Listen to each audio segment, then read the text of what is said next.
Good afternoon, all, and thank you for joining us for another Secret Sunday session today. It's the second one for 2022. I'm very excited because I have Jeff Horn with me today, and we're going to be talking a lot about his story, which is very exciting because not often we get to hear from professionals and get to hear their story and their upbringing. So I'm not going to talk any longer. We're going to go straight into Jeff and hearing about who he is and why I guess he became a professional boxer. So to kick us off, like always, Jeff, who are you and what is it that you're doing for those people that don't know? Yes, okay. My name is Jeff Horn. I am a professional boxer still. Some people think I've retired, but I haven't.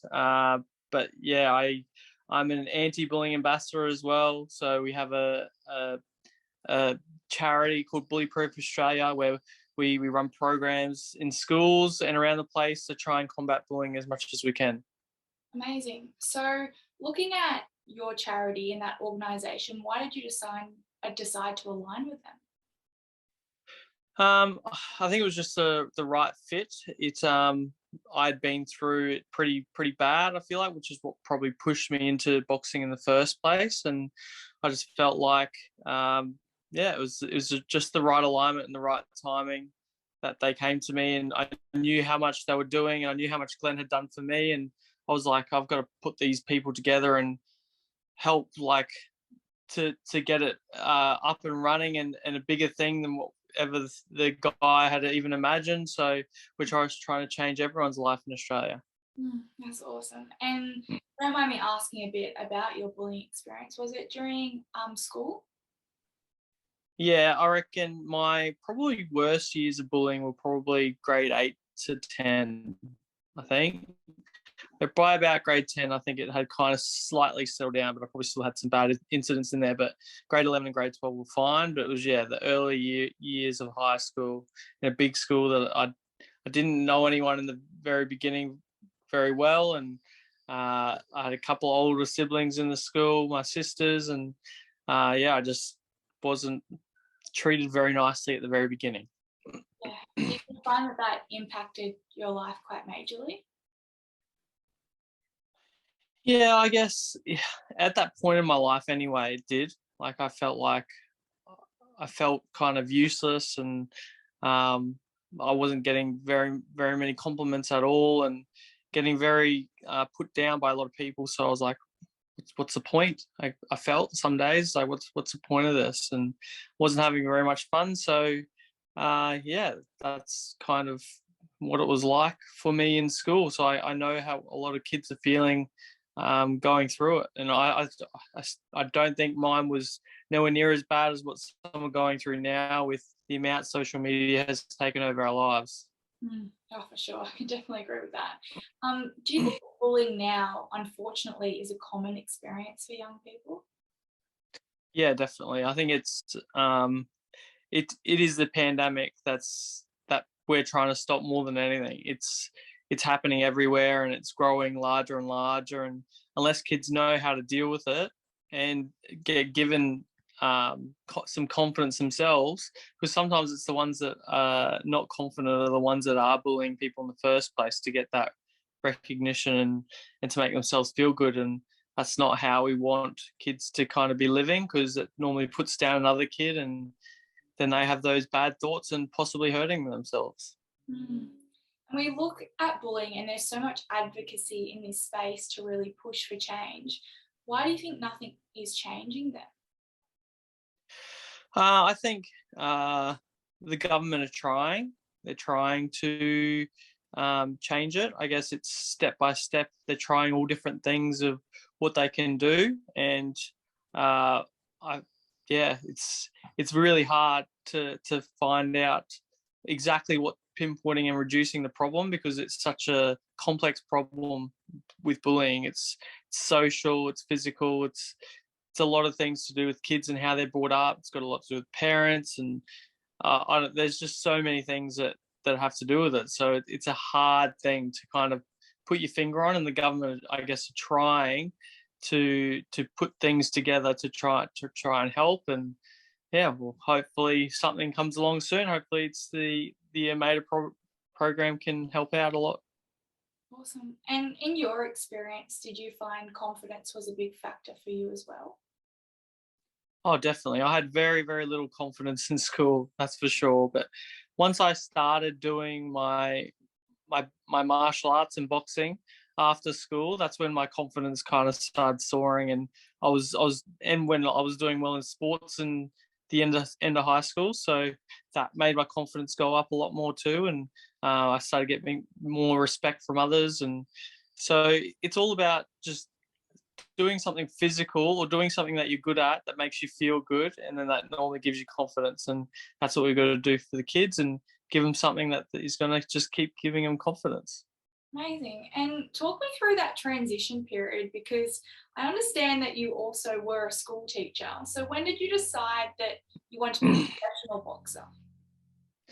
Yeah, so I did really enjoy my schooling life. So I had some very good teachers that I looked up to, and I really enjoyed my PE classes, so my PE teachers, and I was just like, well, this is cool. They're organising all these fun games, these sports, and like what a life these guys live and being able to do that. So I was like, I had no idea what I wanted to do after school. So I was like, well, I'll just become a teacher. I'll do what they're doing because it looks like a lot of fun.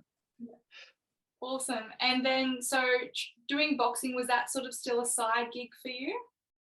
Yeah, that purely started off as self defense, martial arts stuff that I did because I was going out to nightclubs and things like that at that age of 18, and taking my girlfriend out. And I didn't want to kind of get into too much trouble and be able to protect her and things like that, that I heard stories of that would happen out in those clubs in the city. So yeah, that was the reason of starting the boxing or martial arts at that time. It just transferred slowly into boxing because I was good at it, and I was like, oh, okay, now I might start competing in this and see how I can go. And how was the first competition for you? Oh, nerve wracking. I can remember if anyone has had a fight before, a planned fight, not just a fight, but like that you train for and that it's controlled and then you go into, it is very nerve wracking because normally you got invited people to go watch, and yeah, you just don't want to disappoint people, but thankfully it went well for me, and I I won, I think, in the first or second round in that fight.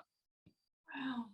And so, how does your family react to, you always, some videos I've seen you walking away and your face is bruised and everything just looks painful. How does your partner, how do your kids even now look at dad and go, are you okay, dad? Yeah.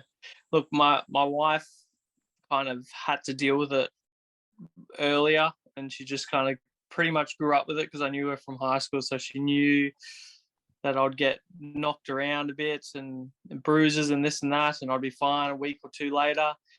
But I guess in the professional game, when I went pro, and I started to in big fights and stuff come away with massive lumps on my head and on my eyes and things like this, and big cuts. So she was starting to get, I think, more concerned at that period of what is this doing? Like, are you going to like live through one of these? And it's only superficial stuff, I guess, to me. And I was always fine in my head, but a lot of guys aren't. And yeah, it's just a bit of a worry getting hit around, I guess, too much. Thankfully, I managed to get away with it, Yeah. I guess, fairly well.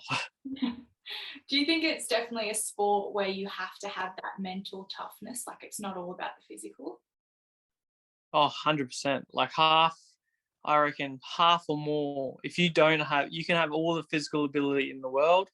If you don't have that mental toughness or mental, what should I call it?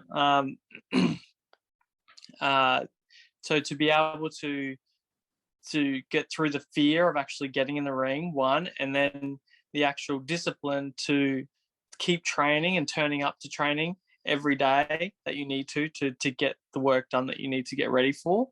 That's the second part of the mental game of having it right on the night, and that's what makes it very, very difficult. Yeah. How do you deal with the pain? Like those lumps, and I would assume that they are painful. How do you shut that off and just keep going? Look, when you're in there, there's a lot of adrenaline going through you, I guess. So I'm normally feeling not too bad when I'm in there, and then when you get out and you have a few hours, and or the next day you wake up, you're like, like if you start noticing, that hurts. Yeah. But yeah, throughout the whole excitement of having the fight, and then all the after, normally hopefully celebrating after the fight, is you don't feel the pain until a lot later. Yeah. And the body generally recovers well for you? Yeah, normally within a week or two, I'm pretty much almost back to normal. So yeah, for the first few days, like having a bruise and stuff, it's pretty painful and sort of touch. But after that, it starts to go away. Has there ever been a point in your professional boxing career where you wanted to give it all up because you thought it was a bit too much? No, I think once I was in the professional scene, I always wanted that goal. That's why you've got to have goals in your life. You've got to have a goal to what you want, and I wanted that world title, and I was trying to beat everyone I could to get to that position, and I managed to do that. And then once I got that, it was like, okay, what's the next step? What can I do? And I can just keep beating guys that I I, I think I can beat, and try and become the ultimate world champion, where you're the champion of all the belts. But I didn't manage to get that far, and but I had some very big and interesting fights after my world title fight. That's for sure.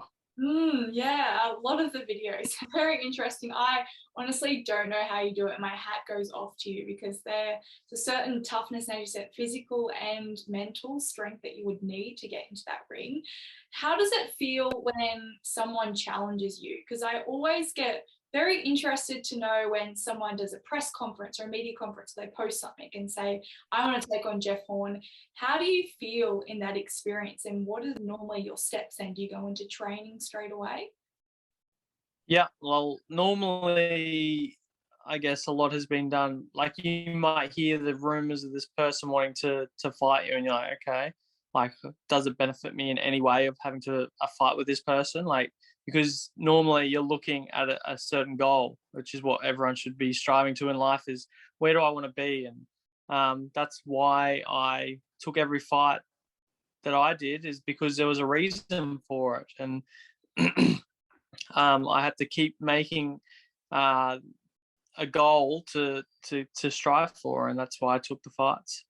Yeah, phenomenal. And looking at your whole upbringing and to where you are today, you went to fame, what we all saw pretty quickly.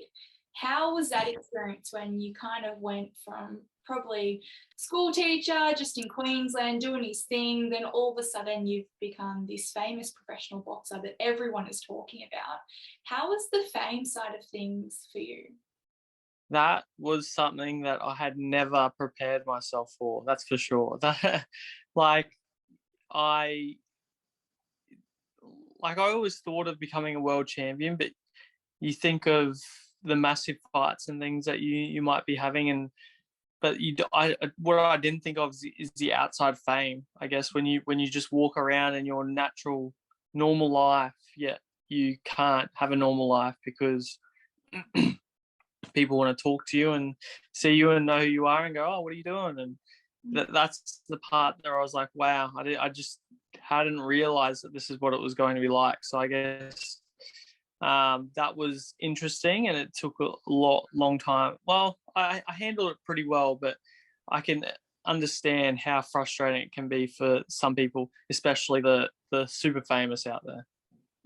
Like how do you go just walking out, or obviously you said you became quite known in the community and people always coming up to you or mentioning stuff, and you sometimes just want your own time? How did you learn to manage that? Look, that was really hard, and I guess if I was to have kept at that level of just after Pacquiao, which is what he probably lives at all the time, that's really hard. And you do want your own time, and you want, like, you almost need like paid security 24/7 around you to just be able, like to keep people away, to go, just like, this is their time. Like, if I might just be having breakfast or something with the wife and the kids, like, people will just constantly going up and you can hardly eat or whatever your food. So I understand the frustrations that famous people can get, but yeah, definitely I wouldn't trade it in. It was an experience that I loved, and I guess having that is the price that you have to pay. And I was always very nice to anyone that came up to me, anyone around you, like my wife and friends and things like that. That, like, all of a sudden it was like life flipped on its head, and it was like, now everyone wants to see and know you and take a photo and all this and that. Yeah. Did you feel a certain pressure that you had to be a certain way in the media?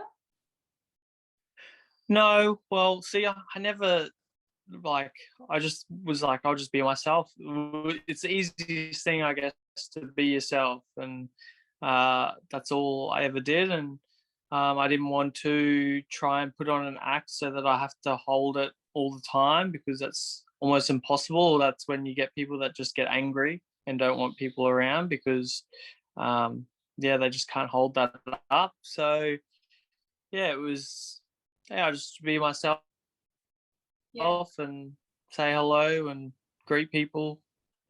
No, I love that. I think that's why you're so lovable as well in the community, because you're just who you are, and I think that's amazing. It's that Australian culture as well coming through. I find as well, before a boxing match, I don't know much about boxing, but sometimes when I see those, the two men that are about to enter the ring and they're staring at each other, or they'll be saying stuff, it looks like a very tough, rough space. Are boxers generally like that off screen as well, or is that also just an act?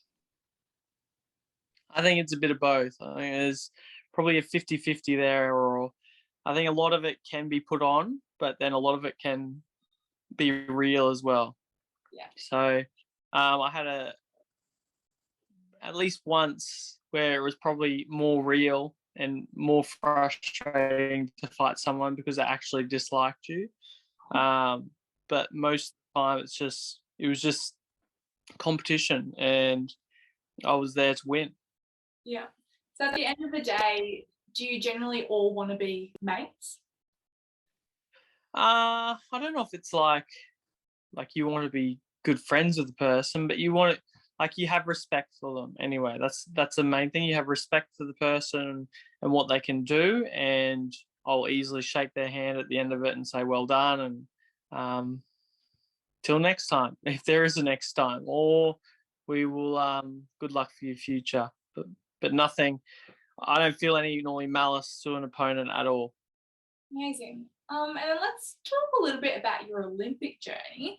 How was that experience for you? Because that's next level.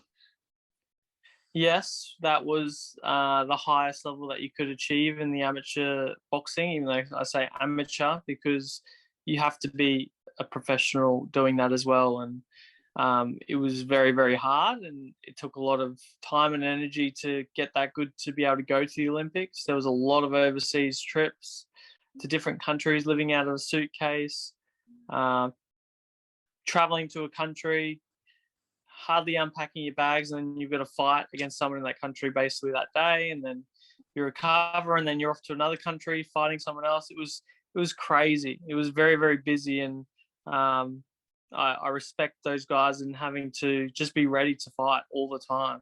Like, you can't be at peak all the time, but these guys have to perform or have to win a fight or win a series of fights in a competition to be able to make certain tournaments like the Olympics. And it was a very, very difficult one to win and get. Yeah. How was the feeling knowing that you were representing Australia, like that feeling of just pride? That was pretty special. I I was very, very proud of being able to represent the country. Um, Look, I grew up wanting to be a football player for so long, or I should say soccer player, or else it gets confusing. I No. wanted to be a soccer player, but it was just too hard, and I just wasn't good enough to get there. So I was very proud at that moment to be able to represent the country at the highest level in the amateur game, and um, yeah, it was very frustrating at I guess the end of it, but I was still proud that I just missed out on that medal, but I was still very proud of how I did. Do you think you'll train again for another Olympic in the future? Well, normally the rules for me when I turn pro is that the professional boxers can't go back to the Olympics, Oh, but that rule slightly changed, and now they've allowed, I think, pro boxers that have had less than 10 or 15 fights can actually go back. right. I don't know if more, but I don't think I can actually go back anyway. And if I could, I probably wouldn't. Yeah. Yeah, it would, as you said, it looked like it was, or sounded like it was an experience that was definitely tough on the body physically. Can you take me through what does training entail for a professional boxer? Is it a Monday to Friday thing? And what are Yeah. the hours? Okay. Normally it's a Monday to Saturday. Saturday, normally I'll just keep it. Well, it changed throughout my career so many times, like the schedule of how I had things. But I'll tell you one, I had so Monday to Friday. This is one point of my career, which is what I had. Monday to Friday was 2 to 3 sessions a day. Like at some points, I had a big session in the morning and a big session in the late afternoon or night time, and have a break in between where I'd rest and have lunch, and then I'd go home and have dinner and crash. And I'll do that 5 days a week, and then Saturday would be a lighter session, more like a skill based session or a jog, and then Sunday's your complete day off, and then restart again, and that all just keeps going. So, but yeah, it was way more crazy when it was 3 sessions a day, and I didn't like that as much. There were 3 shorter sessions a day where you'd go more early morning, midday, and then a nighttime session. But yeah, I just didn't like that as much. I preferred the 2 bigger sessions, a morning and a late afternoon, and get it all done. Is there a lot of technique involved with boxing? Yes, definitely. I guess anyone who's ever stepped in the ring or wanted to have a fight, they would understand as soon as they got in there to train. They'd be like, "Holy moly! Okay, I didn't realize this was going to be this difficult. Like, there's so many intricate things that you have to do, and how you got to hold yourself, and how you've got to stand. Even the distance of standing near someone, where some people wouldn't think about is if you're just standing away from someone, they can't hit you, and whether they can move fast enough to get into range then to hit you will depend on how far away you have to stand from them for them not to be able to do that. So there's so many like little things just in gap control, which is the distance between you and them, is just one little component of how to beat someone in a fight. Wow, it's so much to think about. You think, people just get in the ring and they've been training for so long and they just know what to do, but there really sounds like it's so much to think about. It's so complex. Yeah. Um, did you find that training, 6 days a week, did you get any time for yourself just to wake up one day and just read a book?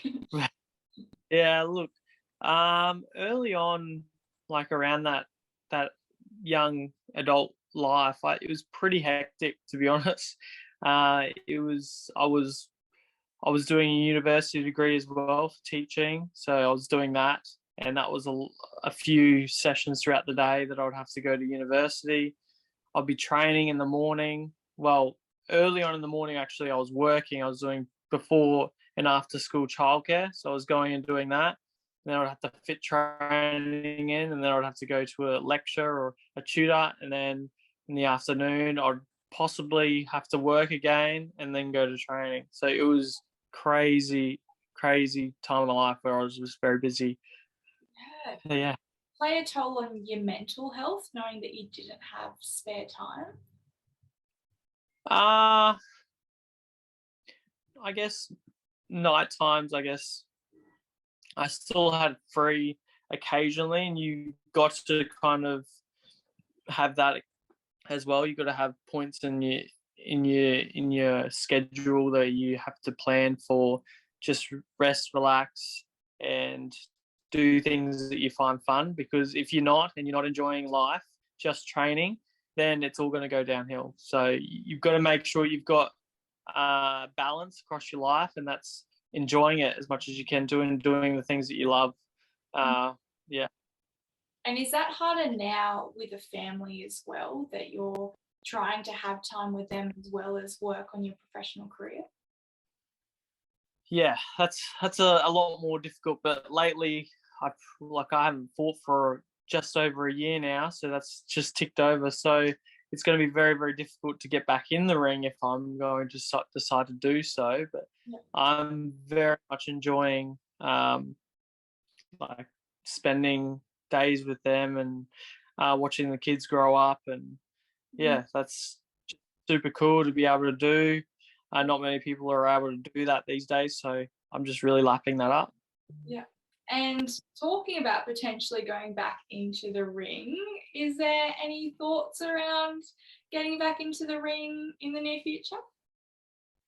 Look, there's always a potential. I'll never say never, but I guess it's going to take a bit to get me back in there. I guess I'm going to need that motivation, or some sort of, I don't know, something to make me want to actually do it again. So uh, I'm going to need to be enticed somehow to want to get back in there and have a big fight. Not to say it won't happen, but yeah, it's Do going to you, need to be something.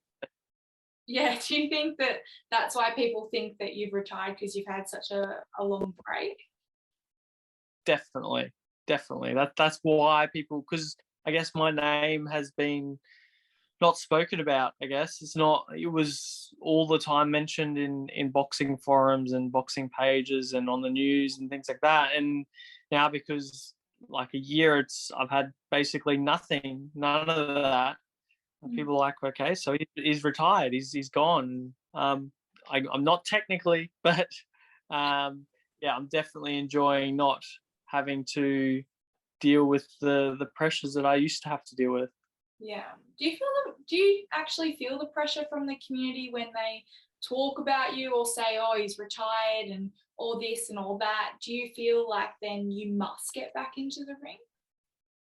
No, that's something I've been, I guess, pretty good at, is just kind of living to myself and staying in my own head, and knowing that only my what I want is what I want to do, unless like it's I have a meeting with my team and we all decide on something together, that I might be like probably more like, but because of boxing and how it's a game where it's all focused on yourself, as an individual to perform, you are the most important person of how you want things to kind of run. So it's good in a way, kind of being your own boss, but you've got to have a lot of figures around you that are very experienced and that you trust, that will hopefully get you to make the right decision.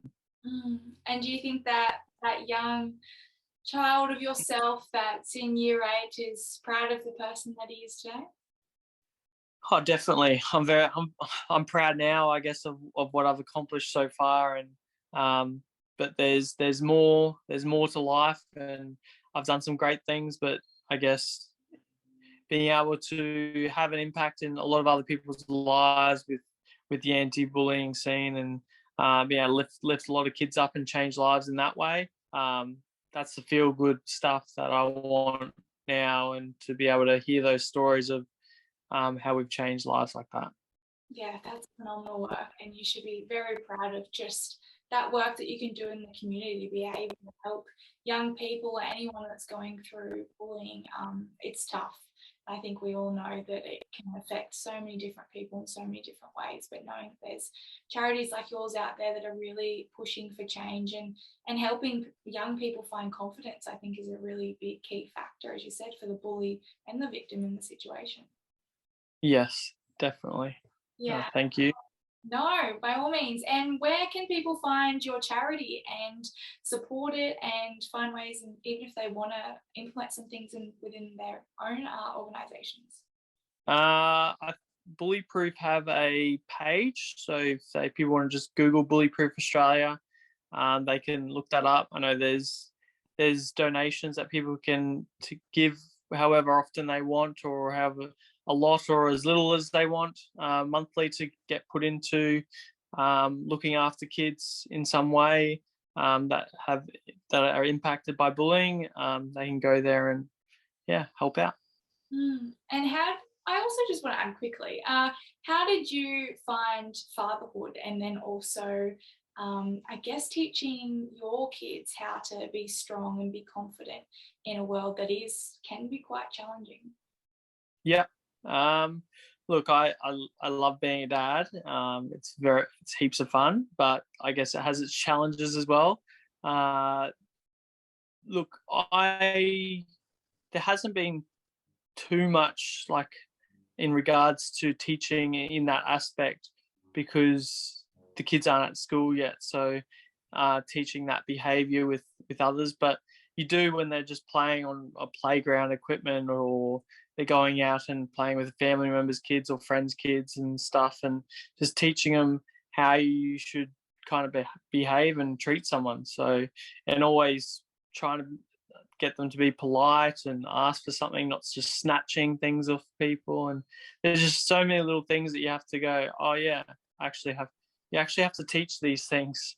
Um, Being a parent, you're just things that you just take for granted, which your parents probably taught you, that you've got to actually pass on and get your kids to kind of understand. Yeah. Oh, totally agree. It's parents have a very big influence, and you don't realize it till you're a bit older, and you go, "Oh, I learnt that from mum, and I learnt that from Yeah. dad." Just setting Hmm. those values at such a young age. But I want to say thank you so much for joining us today. It was phenomenal to hear your story and just talk about your career. It's been a phenomenal one that, as I said, you should be so proud of. And I know Australia is very grateful that we were able to follow your journey and to potentially watch another fight in the future. Who knows? We'll keep an eye out. But yeah, we'll definitely continue to follow you. And once again, thank you for sharing your story.